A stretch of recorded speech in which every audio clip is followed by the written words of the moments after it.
izo ntambara uri kunyuramo Imana yiteguye kukugiramo champion. Amagambo abantu bakuvuze Imana irayahaze. Uwo mwambaro w'igisuzuguriro umaze igihe kinini wambaye, ndagira nkubwire ngo umaze gucuya mu maso y'Imana. Imana igiye kukwambura. Mwene data unkurikiranye, ngiye kukubwira ibintu bitatu bitumije Imana ihaguruka kugira ngo iguceho agasuzuguro wasuzuguwe n'abapagani, warasenze ukabura ubutabazi buturutse ku Mana. Imana yanze agasuzuguro k'abanyamahanga, nawe Imana ije kukugirira neza kugira ngo izagutabare. Abantu baceceke bamenye ko wavuganye n'Imana. Nyemerera mbere yuko ninjira muri uyu mwanya wo gusenga, mbanze ngutumire kuri uyu wa kane dufite amasengesho hano i Remera Kabeza, aho imodoka zikatira. Aho ngaho tuzaba dufite amateraniro ku wa kane guhera saa 3 kugeza saa 9. Vaye dusenga n'Imana. Imana ihindura amateka yawe. Imana igukureho igisuzuguriro. Izo mbaraga umaze igihe kinini zigutsikamiye, hari imbaraga z'Imana ziteguye kugutabara. Nyemerera duhamagara Imana, dusenga Imana. Mana, turagushimye, ugira neza bugaca bukira. Duhamagaye imbaraga zawe uyu mwanya, tugiye kuganira amagambo yawe. Ineza yawe iganze, icyubahiro cyawe kibane natwe mu izina rya Yesu Kristo, amen. Nyemerera tuganire amagambo y'Imana. Mbere yuko nabasha kuganira nawe iri jambo ry'Imana ryaravuze ngo abiringiye Uwiteka bameze nk'umusozi Siyoni gutabashika kunyeganyega. Mwene data unkurikiye, ngiye kukubwira ibintu bitatu. Kuva ukivuka kugeza uyu munsi, wahuye na byinshi bihugu ubuzima bwawe. Umaze igihe kinini mu buzima bugushaririye budafite formule n'icyerekezo. Ibintu byose waragerageje biranga. Ufite diplome ariko urutwa n'utayifite. Warashatse ariko urugo urutwa n'utarashatse, urugo waruburiyemo amahoro. Wagiye mu mahanga wurira indege, ugenda ari Imana igusunitse, ugeze yuzi ngo wagahiriwe. Abandi bakorera amafaranga ariko wowe iyo ubonye amafaranga nibwo uhura n'ibigeragezo ugasigara nta n'ikicumu ufite. Ndagira nkubwire ngo Imana yanze agasuzuguro k'abanyamahanga ku buzima bwawe. Hari ukuboko k'Uwiteka kugiye kuza kurangiza izo ntambara. Ntutege ubwoba n'igihe kinini umaze. Ngiye gusengana nawe, Imana igukureho umudayimoni wo kuruhira ubusa. Izo mbaraga ziri mu buzima bwawe zuzuyemo umwuka w'inyatsi, uhorana umwuka w'amarira. Karande yakugiyeho na n'uyu munsi iracyagukurikirana. Uri umukobwa mwiza ariko urarambagizwa, ntumenye ukuntu abasore bakuvuyeho. Waradepoje impande zose, habuze n'uwaguhamagara mu kazi. Madeni arenda kukwica. Ubayeho mu buzima bushaririye budafite formule.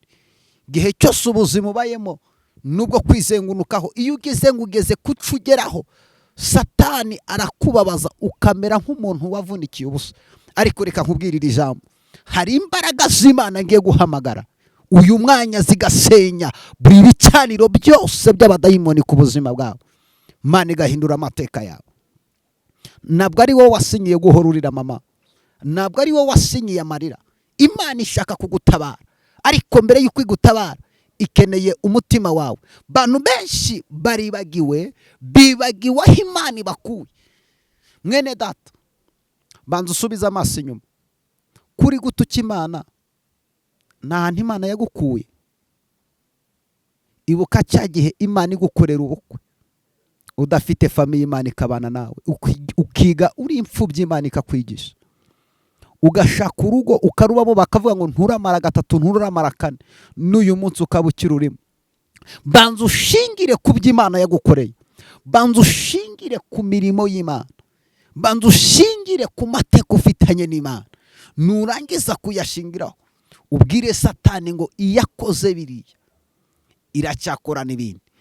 Izo mbaraga ziri ku buzima bwawe bw'ubugwayi, ndagira nkubwire ngo Dawidi urupfu rwaraje aravuga ngo sinzapfa ahubwo nzarama, kugira ngo ntekerereze abantu Uwiteka imirimo yankoreye.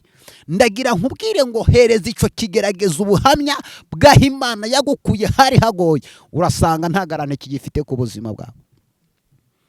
Abaguhanurira bakubwira ngo urapfuye, ndagira nkubwire ngo ndahanurira ubuzima bwawe kubaho. imbaraga z'Uwiteka zigiye kugutabara. Imana igiye kugukura mu gikombe cy'umubabaro. Nta konta rufitanye n'agahinda, nta masezerano ufitanye n'urugo rubi. Imana ije kugushigikira. Umaze igihe kinini ugwaye, vayo kuwa kane dusengane. Nimero yanjye iraho ngaho kuri ekara. Vayo kuwa kane dusengane. Duhamagara Imana. Imana yiteguye kugutabara. Imana yiteguye kugukura muri icyo gikombe cy'umubabaro. Vayo kuwa kane duhamagara Imana. Imana izagutabara. Imana izagusubiza. Hari Imana anowide binimo. Iyo turimo turasenga, dufata imigambi yose y'abarozi ku buzima bwawe tukayigukuraho. Iyo turimo turasenga, dufata inda yawe Yesu Kristo w'i Nazareti. Iyo twatuye amagambo ashyira mu rubyaro, reka nkubwire ngo hari ibyakuyobeye. Waratabaje, warirukanse, waragerageje biranga. Ukeneye guhura n'Imana ikagutabara. Ukeneye guhura n'Imana akaba ari ikugirira neza. Abantu warabahamagaye barakwirengagiza. Abo wiringiraga nk'imiryango bose nta n'umwe ukikuvugisha. Nta handi wabona ubutabazi uretse ku Mana. Muririmbyi yaravuze ngo nta mahoro yuzuye twabona muri isi. Aravuga ngo kwa Data niho gusa hasendereye amahoro. Vayo kuwa kane dusengana Imana. Hano Kabeza ya Remera, aho imodoka zikatira, uzahabona ikigo kinini cy'abamisiyoneri. Vayo kuwa kane guhera saa 3 kugeza saa 9 ngo usengera Imana. Zana iyo ngwara yawe duhamagara Imana. Hari ibigeragezo ufite uhora muko bwije nuko bukeye. Wagiye mu bapfumu byaranze. Wari ufite amafaranga uracuruza urahomba. Ibintu byose byagushizeho, uyu munsi wikoreye amaboko, uriho mu buzima udafite icyerekezo. Wubatse urugo ari kurutwa n'utubatse urugo rwawe ruhoramo intambara zidashira. Ngwino twinginga Imana. Vayo duhamagara Imana kuwa kane. Imana yakugirira neza. Bantu benshi mufite amasezerano atari. Bantu benshi batwita inda y'amasezerano, harimo amagi y'amahuri. Warahanuriwe ariko warategereje ko byasohora urabura. Vayo dusengana Imana, twatura amagambo y'ubugingo ku buzima bwawe. Ndeka nkubwire, umuvumo wavumwe imbaraga zose zikuriho. Ukeneye guhura n'umuntu w'Imana kugira ngo agukureho izo mbaraga. Umugabo witwa Yosuwa, igihe barimo barasana ageze i Yeriko, yaravuze ngo yewe Yeriko we, uzubaka Yeriko azapfisha umwana we w'imfura. Nagera muri finisage azapfisha umwana we w'ubuheta. Imyaka iragenda, igihe kigeze haza umugaragu w'Imana witwa Elisa. Haravuga ngo Yeriko wari waravumwe. Haravuga ngo yewe Yeriko wenda kuvumuye. Vayo kuwa kane nanjye natura amagambo y'Imana kuri wowe. Hari imivumo wavumwe ikurikirana ubuzima bwawe kuva mu bwana bwawe kugeza uyu munsi. Uhora mu buzima burura bushaririye kandi utagize mu ruhari. Ngwino tuvumura ubuzima bwawe dukoresheje amagambo y'Imana. Mwene data unkurikiranye, ndashoje kandi narinje kukubwira ngo vayo kuwa kane. Twari tumaze iminsi tudasenga, ariko vayo kuwa kane dusengana Imana. Ndeka nkubwire, umaze igihe kinini warashahishije, wakoze ibyaha byinshi byangwa n'amaso y'Imana, wasubiye mu busambanyi, urara wikinisha, wagiye mu bapfumu, watukishije izina ry'Imana ku musozi aho utuye. Urasenga ariko ibyaha ni wowe bibarizwaho. Mbere yuko ngusengera Imana, banza weze umutima wawe. Ntabwo nkeneye guhanura amagambo menshi. Ubuhanuzi mfite ni bumwe, nibwo kugira ngo wihane uve mu byaha, uve mu byangwa n'amaso y'Imana. Imana iragukeneye. Imana ishaka kugutabara. Imana irashaka kukuruhura uwo mubabaro. Zana ibyaha byawe ni kumwama avuga. Zana intambara zose uzizane mu maso y'Imana, ariko banza wihane. Bantu benshi ufite amasezerano, ariko amasezerano yuzuyemo ikinyoma. Imana mbere yuko igutabara ibanza gukenera umutima wawe. Ihane gusengera Imana. Bwira Imana ngo mbabarira. Ubwira Imana ngo sinzongera. Ubwira Imana ngo ndambiwe ubusambanyi. Bantu benshi batukishije izina ry'Imana. Bantu benshi basubiye inyuma, ariko wowe Yesu aragushaka. Yakumeneye amaraso. Garukira aho ugeze mama. Mukobwa garukira aho ugeze. Musore garukira aho ugeze. Yo garukira aho ugeze. Wongere wibuke ibihe wagiranye n'Imana.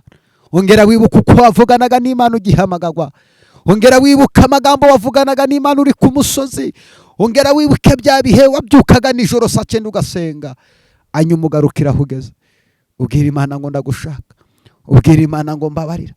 Tuge guhamagara Imana muri uyu mwanya.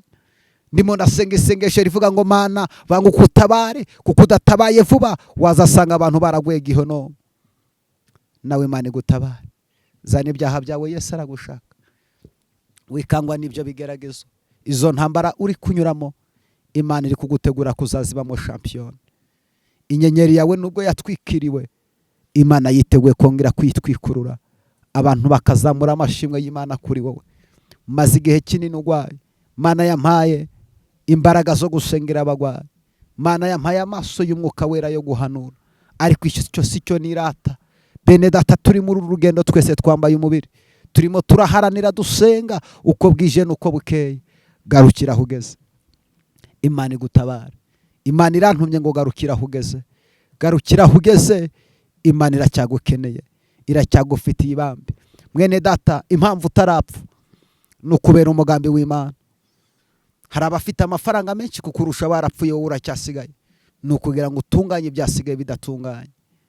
Impamvu wanyuze ku muhanda umuntu yakoze impanuka, wowe ntuyikore ngo upfe, Imana iracyagukeneye. Garukira aho ugeze, ukuboko kw'Imana kubane nawe.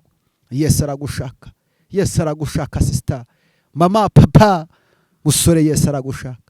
Vayo dusenga n'Imana kuwa kane. Ndagushimye Mwami Yesu, ugize neza uyu muntu, umuha umugisha, mutabare, umukureho igisuzuguriro, ineza ye mubeho, amen. Nyandikira kuri iyo nimero dusengana Imana kuwa kane. Iyo nimero ni nayo izakuyobora. Shalom, Imana iguha umugisha. Ngwino dusengane, umfashe uziyirize. Rari ku muntu urwaye, rari ku muntu ufite ibibazo, uwo munsi uziyirize, uze duhamagara Imana. Mpagaze mu butwari bw'Imana, nzasengana nawe, uzabona igitangaza cy'Imana. Shalom.